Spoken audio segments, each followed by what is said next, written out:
here's the sauce. Hello fellow gamers, today I'm going to go through a subject that is very important when it comes to games, and one that I hope will help a lot of people out. Now, we have consoles and PCs that can give us good clean images and high quality graphics, and it is vitally important that none of this is lost from the output to your gaming screen of choice. Before I get into the setup and how things can affect the display, I need to cover some of the basics. Firstly, no matter what you have, be it LG, Sony, Samsung, etc., there are a few base rules that cover all LCD displays, or as they are marketed now, LED displays. The very first thing to do for gaming is turn off all post-processing effects that are on most modern TVs to improve picture quality. For TVs or movies or Blu-rays, etc., this is fine and it helps a lot, but it introduces delays on the display reaching the screen. This is in milliseconds, but in gaming terms, this is a lifetime. If your TV has a game mode, then turn this on against your HDMI input for your chosen console or PC. If you have a PC plugged in, then look for the PC mode, as this will help a lot. Some TVs like Samsung's, you can name the input yourself, and naming it to PC will turn off all these features and set the input to the correct setting for low latency. So find the game mode and turn it on, first thing. Secondly, this may at first have you looking at your screen and thinking, if you had movie or dynamic turned on, you may think the screen looks a bit horrible and bland. Don't worry, we'll sort that out. By doing this, we turn off all the post-processing effects and we get the image displayed on screen with as little lag as possible. This will improve control response and could be the difference between an aggravating death and a sweet victorious headshot. So, we now have an image that is unprocessed. Don't worry if your TV does not have this, simply set the settings to default and turn all image features off. So things like dynamic contrast or vivid colour, etc., so that in the menu screen you can see them all off on the TV. Now that we have this done, we can look at the other massive problem that can happen, and I've seen many people get confused with this and set it wrong. Both these consoles and PC can output a full range or PC output. This means that the colour scale moves from a range of 16 to 235 out to a full 0 to 255. With the limited range, full black is 16 and full white is 235.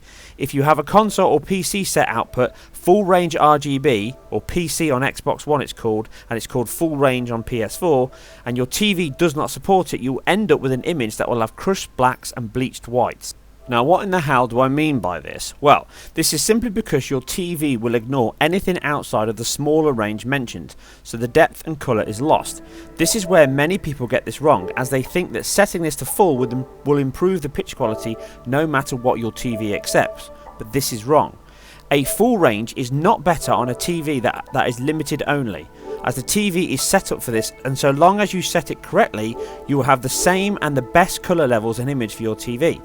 Now, most TVs only support limited range, so this is a good place to start, but it is also best to check what your TV supports. My Sony TV, for example, supports this and is in the options here, so to set this to full and then set your Xbox or PS4 to the same. On the PS4, there is a chance that the automatic setting will not pick up on your TV, as it is dependent on the communication down the HDMI device from the TV to the PS4, and there could be various COM issues here and software issues.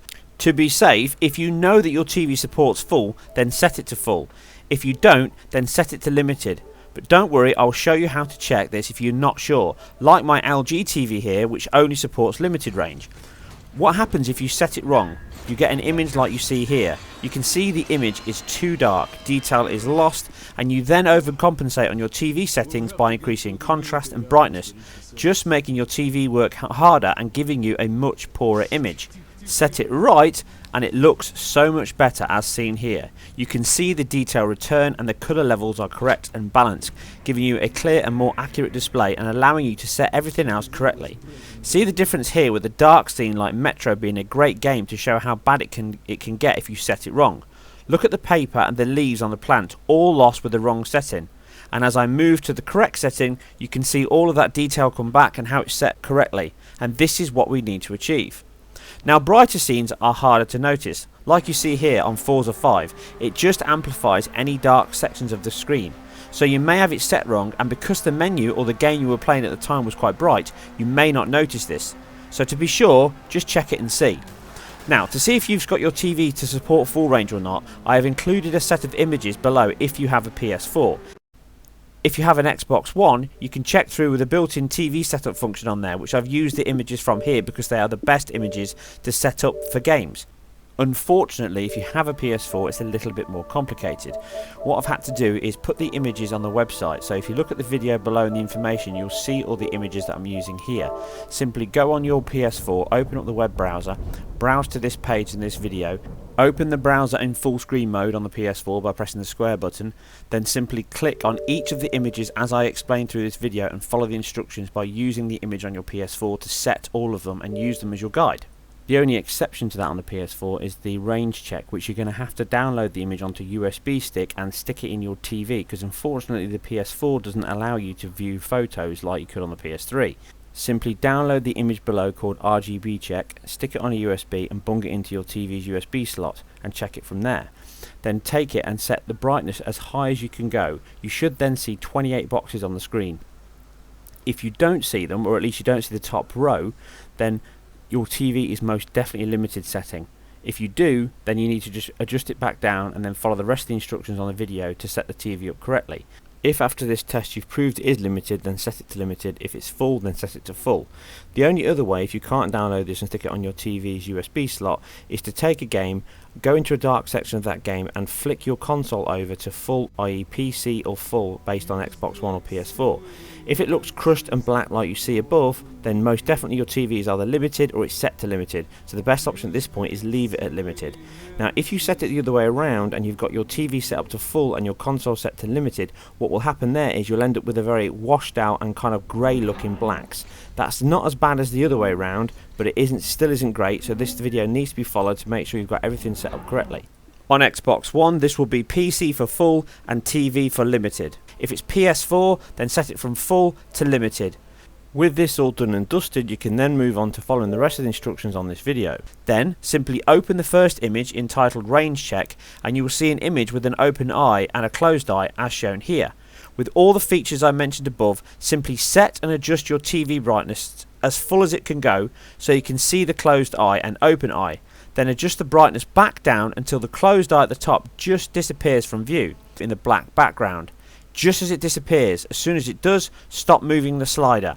The only exception to that is if your TV is full range. You won't be able to use that guide. What you'll need to do is adjust the TV to the grades on the left and right hand side as I'm showing.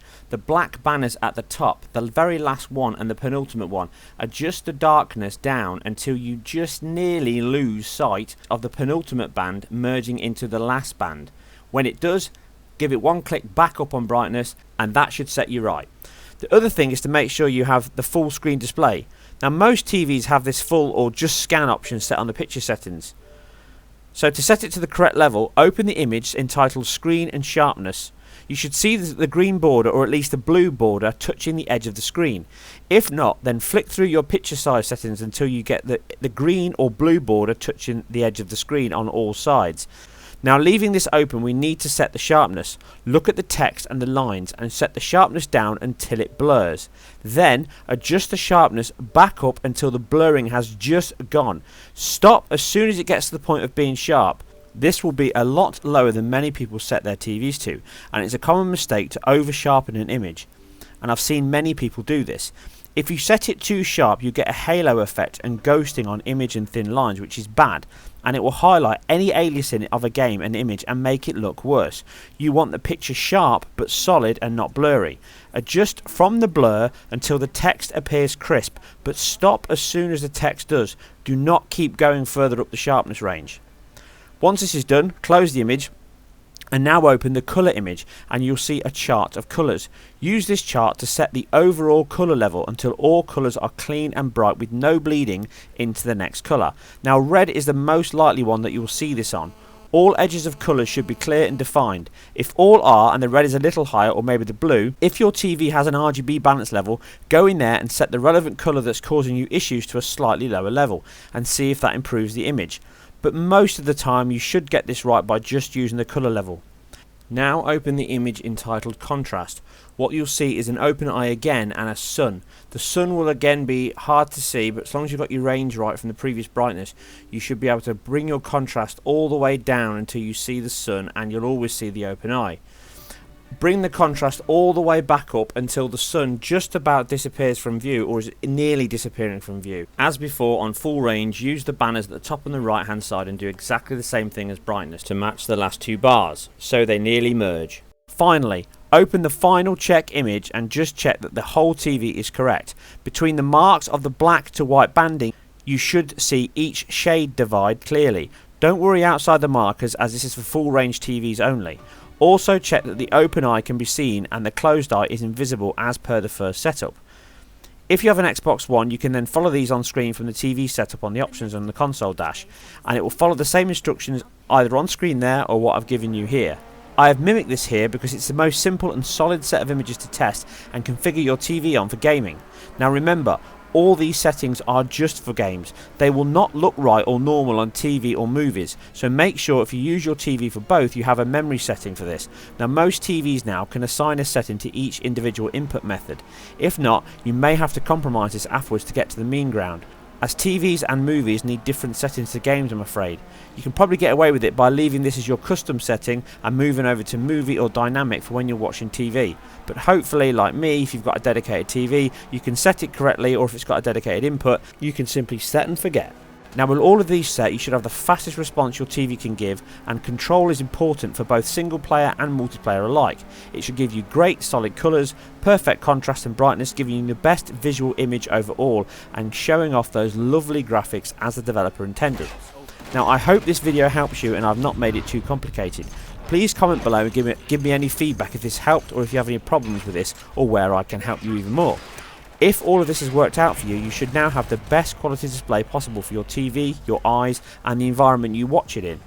And you should see an improvement on all of your games across the board, whether they're bright screen or dark screen.